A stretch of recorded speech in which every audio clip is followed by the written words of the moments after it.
कुछ साल पहले आपने एक केस सुना होगा, एमएमएस कांड हुआ था डीपीएस आरकेपुरम में। जी सर। ठीक है, तो इस तरीके की चीज़ें बहुत होती हैं। जो ग्रोइंग स्टेज पे बच्चे हैं, 12-15 साल के टीन एज बच्चे हैं, मतलब लड़के वालों को झूठ बोल रही थी, धोखा दे रही थी। एक लड़की 32 साल की थी और वो लड़की पहले शादीशुदा थी।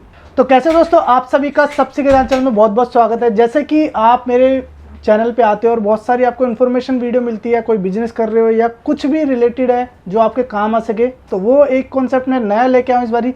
बहुत ही ज़्यादा डिमांड में है यार। आजकल क्या होता है कि लोग कोई डिसीजन तो लेते हैं लेकिन श्योर नहीं होते, क्योंकि पहले क्या होता था, पहले पुराने ज़माने में लोग जबान के पक्के होते थे, लेकिन आजकल पता ही नहीं है आपने किसी के ऊपर भरोसा करे ना करे। तो ऐसे ही कुछ केसेस होते हैं जिनको आप सॉल्व नहीं कर सकते खुद से, लेकिन उसके लिए डिटेक्टिव की ज़रूरत पड़ती है। आजकल क्या है कि आपको सुनने में लग रहा है डिटेक्टिव यार बहुत पुराने ज़माने में हम देखते थे, मूवीज़ में देखते थे, नाटक में देखते थे, अब क्या ज़रूरत।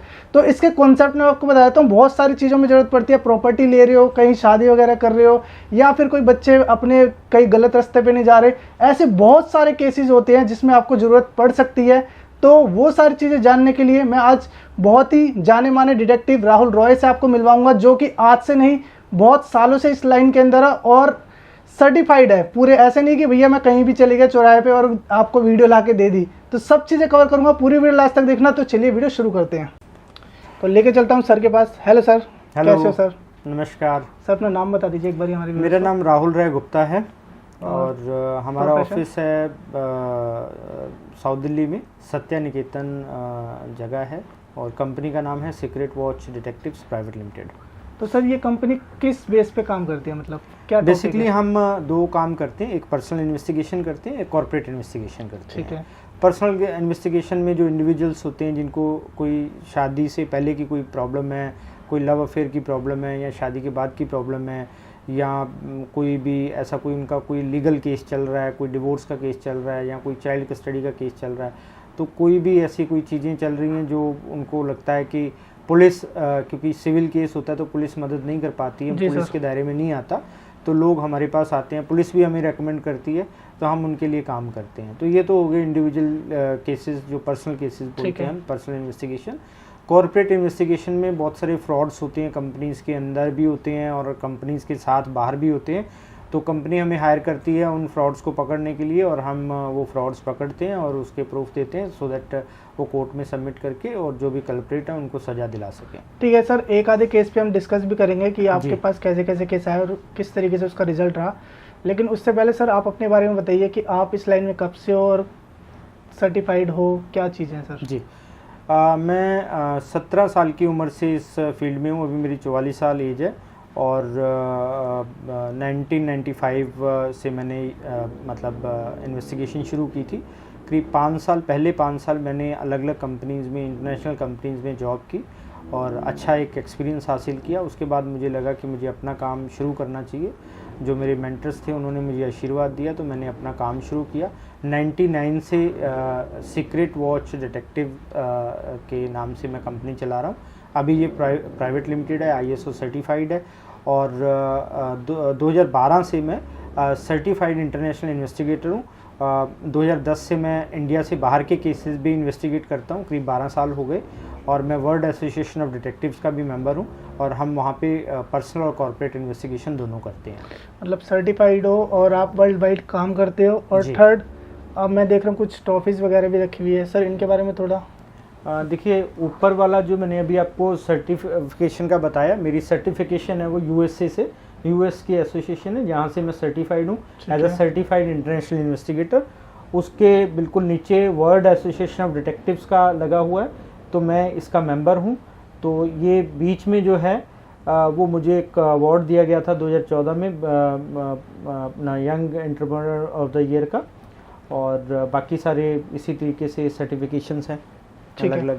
और जैसे कि मैं देख रहा हूँ कुछ न्यूज़पेपर्स में भी आपके बारे में लिखा गया है। जी जी जी। ऐसा नहीं कि भैया ट्रॉफी खरीदी और रख लिया, प्रॉपर है, आप देख सकते हो।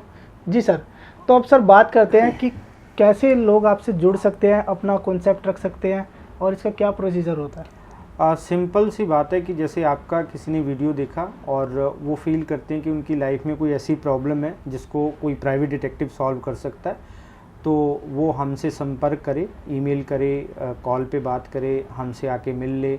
हमारी टीम उनको गाइड करेगी और एक तो टीम खुद बता सकती है कि उनको क्या करना चाहिए, और अगर उनको लगता है कि मुझसे बात करनी है तो एक कंसल्टेशन फ़ीस लेते हैं हम 1000 रुपये की, तो उनको वो कंसल्टेशन फ़ीस पे करनी है और मेरे से बात करनी है। करीब आधा घंटा मैं डिस्कस करता हूँ केस का, जिसमें मैं केस डिस्कस करके लोगों को ये बताता हूँ कि उनको अभी इन्वेस्टिगेशन की ज़रूरत है या नहीं फर्स्ट ऑफ ऑल, और अगर ज़रूरत नहीं है तो उनको खुद से अभी अपनी प्रॉब्लम को सॉल्व करने के लिए क्या करना चाहिए, मैं गाइडेंस मिल जाती है, गाइडेंस देता हूँ मैं। और तीसरा, अगर मुझे लगता है कि इन्वेस्टिगेशन की ज़रूरत है बट अभी इनको मेरी ज़रूरत नहीं है, ये खुद से भी कुछ कर सकते हैं, तो मैं उनको गाइड कर देता हूँ कि आप खुद से क्या कर सकते हो। अगर अल्टीमेटली मेरी ज़रूरत पड़ती है तो मैं उनको बताता हूँ कि मैं आपका केस कैसे सॉल्व करूँगा, उसके क्या चार्जेस होंगे और उसमें कितना टाइम लगेगा और मैं क्या उनको दे पाऊँगा इसमें। तो सर इसकी कोई टाइमिंग वगैरह और ऑफ डे वगैरह कुछ होता है? देखिए, मिलने का तो संडे ऑफ होता है हमारा, मंडे टू सैटरडे हम 10 बजे से लेकर 7 बजे तक मिलते हैं, लेकिन फ़ोन पे हम कभी भी, जो कंसल्टेशन है वो सुबह 8 बजे से लेके हम रात को 10 बजे तक बात करते हैं अपने क्लाइंट से, तो हम कभी भी बात कर सकते हैं। और जो ऑपरेशंस हैं वो हमारे 24 घंटे चलते हैं। तो सर एक आधे केस पे नज़र डालें, जैसे आपने कुछ सॉल्व किए होंगे जो आपके पास आए होंगे। जी जी जी जी। ऊपर से नज़र डाल लेते हैं, डीपली तो जाएंगे नहीं। जी जी, क्योंकि सबकी प्राइवेसी है। जी जी जी जी। तो जनरली देखिए क्या होता है कि हमारे पास जो केसेस ज़्यादातर आते हैं, जैसे किसी की शादी होने वाली है, अब ट्रेडिशनल वे में क्या होता है कि दो लोग मिले, उन्होंने 1-2 मुलाकातें की, उसके बाद परिवार ने बोला कि भाई हाँ या ना करो, आगे क्या करना है। तो मुझे लगता है ये 1-2 मुलाकातों में एक दूसरे को लोग जान नहीं पाते, और आजकल कहीं ना कहीं एंगेजमेंट चलती रहती है लोगों की, चाहे मेल हो चाहे फीमेल हो, तो वहाँ पे बात नहीं बनती तो वो अरेंज मैरिज की तरफ जाते हैं। तो उन चीज़ों को मद्देनज़र रखते हुए मुझे लगता है कि एक दूसरे की थोड़ी जांच होनी चाहिए, वेरिफिकेशन होनी चाहिए कि पर्सन जो आपके साथ, वो जो आपको बातें बता रहा है वो सही है या नहीं है। आजकल थोड़ा लोग मतलब थोड़ा ब्लफ भी करने लगे हैं, झूठ भी बोलने लगे हैं, और अपनी चाहे इनकम हो, चाहे प्रॉपर्टी हो, चाहे अपनी चीज़ें हो, वो थोड़ा बढ़ा चढ़ा के बोलते हैं ताकि सामने वाला इम्प्रेस हो, जो कि गलत है। बाद में पता चलता है तो फिर सामने वाले का दिल भी टूटता है और उसका एक विश्वास भी खराब होता है, लाइफ एक तरीके से डिस्टर्ब हो जाती है, लाइफ डिस्टर्ब हो जाती है, जो कि आगे फिर डिवोर्स का कारण भी बनता है। तो मुझे लगता है किसी को झूठ नहीं बोलना चाहिए, लेकिन अब इतनी सारी जनता है, लोग हैं, वो उनका अपना दिमाग है, वो क्यों झूठ बोलते हैं, क्यों छुपाते हैं चीज़ें, क्यों क्लियर बताते नहीं हैं। तो इसीलिए हमारा जन्म होता है, इसीलिए हम पिक्चर में आते हैं। तो जिन लोगों को ऐसा कुछ फील होता है तो हम उनकी मदद करते हैं, उनके बारे में पता लगाते हैं, पता लगा के उनको एक रिपोर्ट देते हैं, जिसके बेस पे वो डिसीजन ले पाते हैं कि उनको इस रिलेशनशिप में आगे बढ़ना है या नहीं बढ़ना है। ठीक है सर, जैसे कि आपके पास कुछ केस आए होंगे, तो आपने वो कितने दिन में हैंडल करे? जैसे आप मैट्रिमोनियल का मैं केस सुना था आपका, जी जी, तो वो क्या केस था और कितने दिन में आपने उसका रिजल्ट निकाला था सर? देखिए, जैसे मेरे पास एक केस आया, एक लड़की 32 साल की थी और उसकी शादी नहीं हुई थी, जो मुझे बताया गया स्टार्टिंग में, और क्लाइंट ने मुझे बोला कि मैंने बोला, मैं सबसे पहले पूछता हूँ कि आप क्यों इन्वेस्टिगेशन कराना चाहते हो, आपके दिमाग में क्या चल रहा है। तो उन्होंने बोला कि लड़की 32 साल की है, तो इसलिए हमें डाउट है कि इसकी शादी अभी तक क्यों नहीं हुई, क्या इसके अंदर कोई कमी है या जो ये बता नहीं पा रहे हैं, या क्या ऐसी कोई प्रॉब्लम है जिसकी वजह से इसकी शादी नहीं हुई। तो ये पता करना चाह रहे थे मेन। तो मेरा क्या रहता है कि मैं कोशिश करता हूँ कि सारा कुछ पता करूँ, एक ओवरऑल इन्वेस्टिगेशन करूँ, वेरिफिकेशन करूँ। तो जब वो उसके ऊपर हमने काम करना शुरू, तो अल्टीमेटली हमें जो रिज़ल्ट मिला वो ये मिला कि वो लड़की पहले शादीशुदा थी और उसके एक 7 साल का बच्चा भी था, और वो इन लोगों के साथ अनमैरिड बन के मिल रही थी और अनमैरिड बन के बात कर रही थी, और जो बच्चा था वो मतलब ये डिवोर्सी थी, लव मैरिज इसने की थी और इसकी शादी चली नहीं। उसके बाद ये अलग हो गई, एक 7 साल का बच्चा इसके पास था जो कि इसके पेरेंट्स के पास रह रहा था, और अल्टीमेटली ये है कि ये मतलब लड़के वालों को झूठ बोल रही थी, धोखा दे रही थी, और वो फिर झूठ पकड़ा गया उनका, तो उन्होंने फिर उसको किनारे किया एक्चुअली। ठीक है, तो इस तरीके की जो भी है बात क्लियर होनी जी, चाहिए, एक्चुअल जी। फिर एक्सेप्ट करना नहीं करना बात की बात है। बिल्कुल। तो सर इस इन्वेस्टिगेट में आपको टाइम कितना लगता है, मतलब इस केस में कितना टाइम लगा था आपको? इसमें हमें 15 दिन लगे थे। विद इन 15 डेज के अंदर? 15 डेज में हमने पता कर लिया। जनरली जो प्री मैट के केस आते हैं वो हम 10 दिन से लेकर के 2 महीने तक लेते हैं। वो डिपेंड करता है कि क्लाइंट कितनी डेप्थ तक जाना चाहता है और कितना मतलब बड़ा केस है। कई बार किसी वीआईपी का केस होता है, कोई सेलिब्रिटी का केस होता है, तो उसमें टाइम लगता है। उसमें कोई या बड़े बिजनेसमैन का केस है, तो हाई प्रोफाइल केस है अगर, तो उसमें टाइम लग जाता है फिर। सर इसमें एक क्वेश्चन आता है लोगों के मन में कि हम किसी की प्राइवेसी में नहीं जा सकते। जी। लेकिन इसमें आई थिंक किसी को बिना हार्म करे आप ये इन्वेस्टिगेट करते होंगे, यही सब चीज़ है सर? देखिए, प्राइवेसी का क्या मतलब है? प्राइवेसी का मतलब ये है कि आप अपने बेडरूम में बैठे हो, आप अपने ड्राइंग रूम में बैठे हो, आप अपने घर में बैठे हो, वहाँ पे अगर आप कोई एक्टिविटी कर रहे हो तो वो आपकी प्राइवेट लाइफ है, ठीक है। लेकिन जैसे ही आप रोड पे आ गए, आप स्कूटी चला रहे हो, आप कार चला रहे हो, अब आपकी कोई पिक्चर खींच रहा है या क्या कर रहा है, वो किस मकसद से खींच रहा है, तो वो वहाँ पे आपकी प्राइवेट लाइफ नहीं है, क्योंकि आपको हज़ारों आंखें देख रही हैं। ऊपर सैटेलाइट भी है, वो भी आपको देख रहा है, वो भी आपको कैप्चर कर सकता है और लोग भी आपको देख रहे हैं। तो वहाँ पे आप कोई भी हरकत ऐसी जो गैर कानूनी है, जो सही नहीं है, वो कुछ करोगे तो वो आप ये नहीं कह सकते कि उन्होंने मेरी फ़ोटो ले ली तो वो उन्होंने मेरी प्राइवेसी में दखलंदाजी की। क्योंकि जो आप गैरकानूनी हरकत कर रहे हो या किसी को झूठ बोल रहे हो, तो उसकी ज़िंदगी का एक सवाल है और उसको भी ये अधिकार है कि वो भी अपनी लाइफ को सिक्योर करने के लिए इतना वेरिफिकेशन कराए आपके बारे में, इतनी इन्वेस्टिगेशन कराए कि वो आपके प्रति 100% कॉन्फिडेंट हो सके कि आपने जो उनको इन्फॉर्मेशन दी है वो सही दी है या गलत दी है। ठीक है, तो ये तो हो गया मैरिज वाला एंगल। और किस किस एंगल में सर यूज़ होता है? जनरली लव अफेयर के केसेस भी ऐसे ही आते हैं। दो लोग प्यार में हैं और एक दूसरे को कई बार समय नहीं दे पाते किसी भी वजह से। वो क्यों समय नहीं दे पाते, उनका कोई और एक्स्ट्रा अफेयर भी चल रहा है, उस तरीके के केसेस भी आते हैं। फिर शादी हो जाती है, शादी के बाद पति पत्नी में आपस में बनती नहीं है, कंपेटिबिलिटी इशू होते हैं और इस तरीके की चीज़ें होती है। तो वहाँ पे भी लोग हमारे पास जानने के लिए आते हैं, सलाह लेने के लिए आते हैं, एडवाइस लेने के लिए आते हैं कि भाई क्या प्रॉब्लम है। तो हम उनकी बात सुनते हैं। जितना हमारा एक्सपीरियंस है करीब 27 साल का, तो उसमें हमें पता है कि उनकी लाइफ में क्या प्रॉब्लम हो सकती है, क्या उनको चैलेंजेस आ रहे हैं, कहाँ पे वो खुद गलत हैं और कहाँ पे सामने वाला गलत हो सकता है, कहाँ पे दोनों कई बार सही होते हैं, तो उनकी बीच की कंपेटिबिलिटी का इशू होता है। तो वो भी हम पता करने की कोशिश करते हैं। और सर ये पेरेंट्स और चिल्ड्रन में कैसे काम आती है सर? जैसे मैंने सुना है कि पेरेंट्स अपने बच्चों पे नज़र रख नहीं पाते, आजकल भागदौड़ बड़ी ज़िंदगी है, टाइम ही नहीं मिलता, तो फास्ट लाइफ के अंदर वो बच्चों पे कैसे नज़र रख सकते हैं कि उनका बच्चा सही राह पे है या कहीं और तो नहीं भटक? कुछ साल पहले आपने एक केस सुना होगा, MMS कांड हुआ था DPS आरकेपुरम में। जी सर। ठीक है, तो इस तरीके की चीज़ें बहुत होती हैं। जो ग्रोइंग स्टेज पे बच्चे हैं, 12-15 साल के टीन एज बच्चे हैं, तो उनको बड़ी जिज्ञासा होती है, बहुत उनके अंदर क्यूरियोसिटी होती है बहुत सारी चीज़ें जानने की, जिसमें वो चाहे वो नशा हो, चाहे वो सिगरेट हो, चाहे वो शराब हो, उसको सेवन करने की कोशिश करते हैं, उसको कंज्यूम करने की कोशिश करते हैं, जो कि उनकी हेल्थ के लिए अच्छा नहीं, क्योंकि वो ग्रोइंग स्टेज पे है और उनकी जो स्टडी है उसके ऊपर तो फ़र्क पड़ता ही है और बैड एलिमेंट भी उसमें जुड़ जाते हैं। तो कई बार उसका फ़ायदा भी लोग उठा लेते हैं।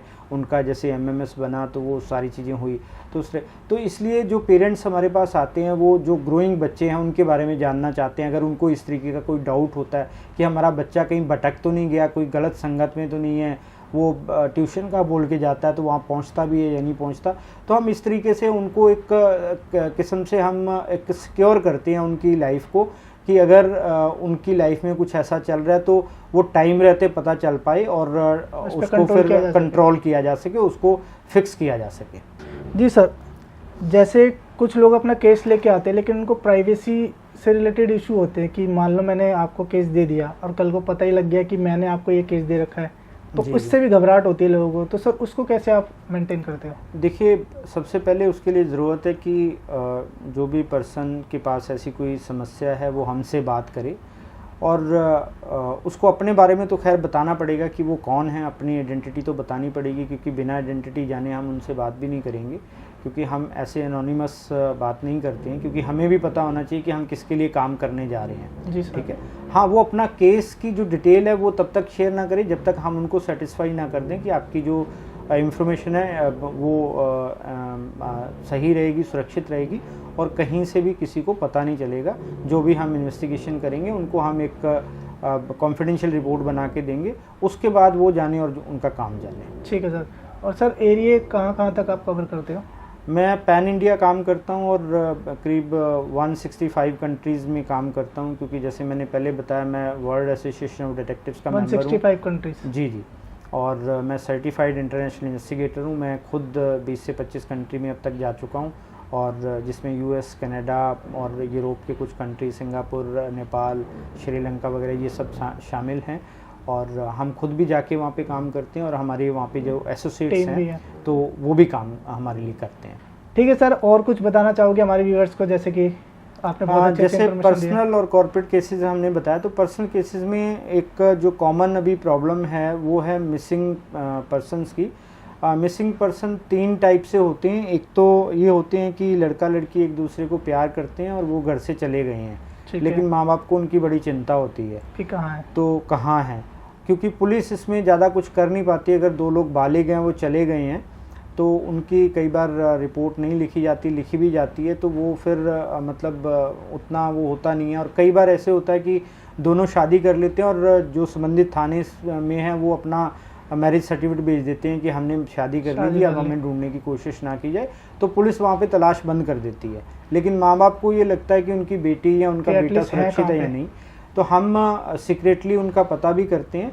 लेकिन हम ये देखते हैं, इसमें हम अपनी जिम्मेदारी भी निभाते हैं कि कहीं माँ बाप बहुत गुस्से में तो नहीं है, ऐसा तो नहीं है लड़के लड़की को भी नुकसान पहुंचा देंगे, तो हम इसको देख करके फिर उनको इन्फॉर्मेशन देते हैं या फ़ोन पे बात कराते हैं उनकी। मैंने कई एक केस ऐसे हैंडल किए, यहाँ पे मुझे लगा कि माँ बाप बहुत गुस्से में हैं और मैंने केस पूरा कर लिया, मैंने लड़की को पता लगा लिया वो कहाँ पे है, तो मैंने उनकी फ़ोन पे बात करा दी और उनको समझा भी दिया कि देखिए वो अब तो शादी कर ली है, अब इसमें कुछ हो नहीं सकता है, तो आप थोड़ा सा राजीनामा कर लो और इनके साथ बैठ के इनको जीने दो, इनको भी जीने का हक है। अगर इन्होंने एक दूसरे को पसंद किया तो कुछ सोच के पसंद किया होगा, तो आप इनकी जो उसका है उसका रिस्पेक्ट करो, और अब कोई फ़ायदा नहीं है ऐसा कुछ करने से, इससे नुकसान होगा, फ़ायदा कुछ नहीं होगा। तो आप दोनों तरफ की सिचुएशन देखते हो, ऐसा नहीं कि आपको अगर किसी ने केस दिया तो उसी की साइड आप चलोगे। आपने ये देखा कि सामने वाली पार्टी अगर उनको इनसिक्योर है पेरेंट्स से, उनको लगता है खतरा है, तो आप उनसे बात करते हो पार्टी से कि हाँ ठीक है, फ़ोन पे बात करवा देते हैं, आप उनको उनकी जानकारी नहीं देते हो जब तक परमिशन नहीं होती सामने वाली पार्टी की। ऐसे कई केसेस आए जिसमें मुझे लगा कि अगर मैंने ये केस लिया और मैंने लड़की को लड़के को ढूंढ दिया तो ये हो सकता है उसका कत्ल कर दें, हो सकता है ये उसको नुकसान पहुंचा दे, तो मैं जब ये फील करता हूँ पर्सनली तो मैं वो केस नहीं लेता हूँ।